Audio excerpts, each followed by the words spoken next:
NPC. Life's rough. When you depend on me. To give you weapons, weapons, armor, information for your journey, and still you just pushing and trying to hurt me. Life's tough. When you're an NPC. Life's rough. When you depend on... Hello and welcome back. And as you can see, we are in the home stretch when it comes to the World of Darkness games. We've pretty much covered just about all of them. But luckily, the newest edition of Vampire the Masquerade is going to come out soon. And that's going to be some fun pickings as far as I'm concerned. So, for now though, let's continue on and tackle one of the other games from the New World of Darkness line that I have yet to spotlight. And that is Mummy the Curse. Boy, is Mummy the weird stepchild of the World of Darkness series. Similar to the previous games, Mummy was one of the last games on the docket for the New World of Darkness line, and just like before, it is just as bizarre, strange, and lacks some sort of cult following that games like Vampire, Werewolf, Changeling, and Mage all enjoy. Mummy always seems to be that one that is kind of left out whenever you have your huge debates amongst other World of Darkness friends about what's the best game in the series. I've heard one just about every single one, with the exception of Mummy, to which most people don't really remember it. Personally speaking, I have never run across anybody that has stuck up for Mummy as one of the all-time greats in the line. And now I'm going to wait for the comment section to prove me wrong on that one. Which, I guess strangely enough, I find myself as one of those people who thinks that Mummy needs more attention, because I legit think it is one of the more underrated games out there, especially Mummy the Curse. Mummy the Resurrection, not so much. That one pretty much deserves the praise that I give it, but it was still weird and does not deserve to be bumped up any higher station than it already reached. Mummy the Curse, though, now this is one that is definitely interesting. Unlike Mummy the Resurrection, Mummy the Curse kind of dispenses with the white hat thing and gives a mythos that is a little more in keeping with the World of Darkness lines. It's one of those things where, unlike Changeling, that was kind of a refreshing change of pace, even Mummy the Resurrection, for the praise that I did give it, still kind of stuck out like a sore thumb. So it really helps for this one, for instance, to really gel with the rest of the games in the New World of Darkness line. The game itself was penned by C.A. Suleiman, a prolific writer and developer for White Wolf and Onyx Path Publishing.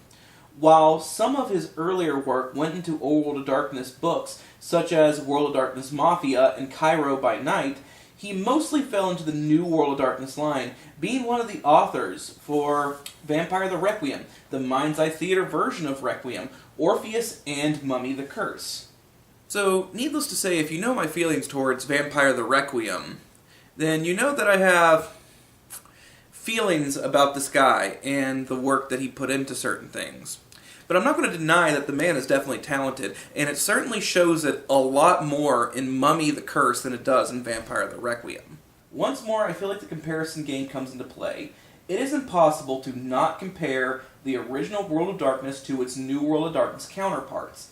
They are purposely newer games in spirit, even though they have a new design, a new theme, and a new system. The fact is that there are two versions of the same mythos by the same developer means that you're going to have a compare and contrast. It's inevitable. In some cases, like Vampire the Requiem, a game that I fully admit to probably be a good game and well written, looks poor compared to its competition. In this case, Mummy the Curse seems to be a decently good game, probably a pretty good game, that is pushed to a much higher station due to the fact that Mummy the Resurrection was so bizarre, if not still well received. Mummy the Curse is much more darker.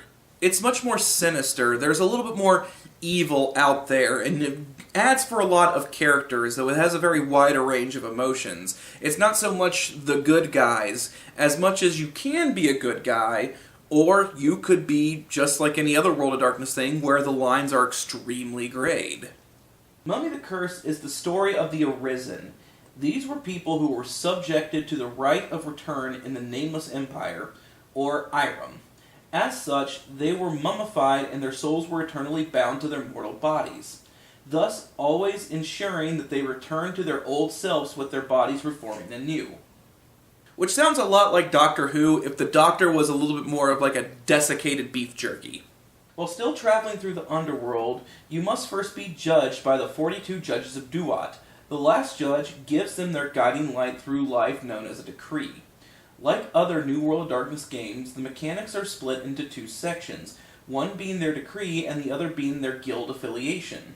And the guilds themselves, I'm not going to critique them too much, but they definitely have that MMO feeling, or at least where some MMOs are concerned, where the guild, quote-unquote, is only really connected by one thinly veiled thing that they do, and then it's mainly just a meeting spot for a lot of people to congregate who, I don't know, like sewing or writing or something like that. It feels much more like a high school club than it does a guild.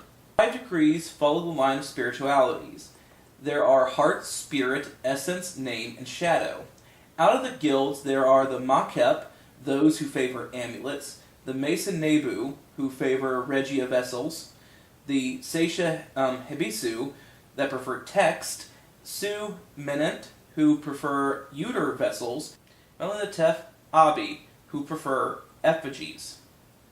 So, with the combined decree as well as the guild, your mummy has an understanding of this world, of who they are, what they stand to accomplish, and what powers they have in order to move forward through this world.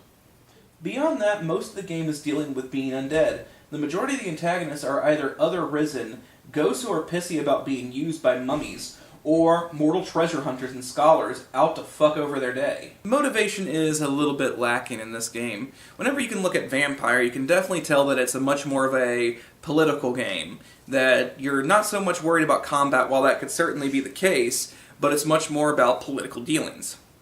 When it comes to Mummy the Curse, they're still kind of a... I'm not really sure where they kind of fit, what game I'm supposed to kind of play in it. I mean, you could certainly cook them up, and I mean, it leaves it open as such. It's just saying that whenever it comes to the actual mythos itself, motivation is lacking just a little bit, and that can be a little bit of a problem, especially for a storyteller who's not as well versed in storytelling to come up with a good story. So where exactly does Mummy the Curse fall? It's certainly one that's not exactly falling into the amazingly good or horrifically bad category. It's one of the ones that's kind of skirting in the middle and can kind of fall either way, depending upon your preferences. Overall, I think that this game gets a crit.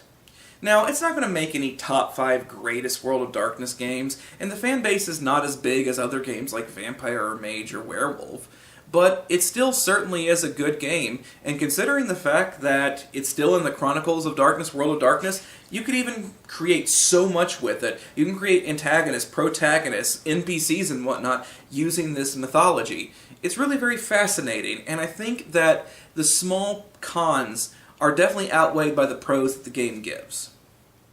Thank you all so much for watching. Please like and subscribe for more. Please follow me on Patreon. Become my patron. And thank you all so much. I look forward to talking to y'all next week.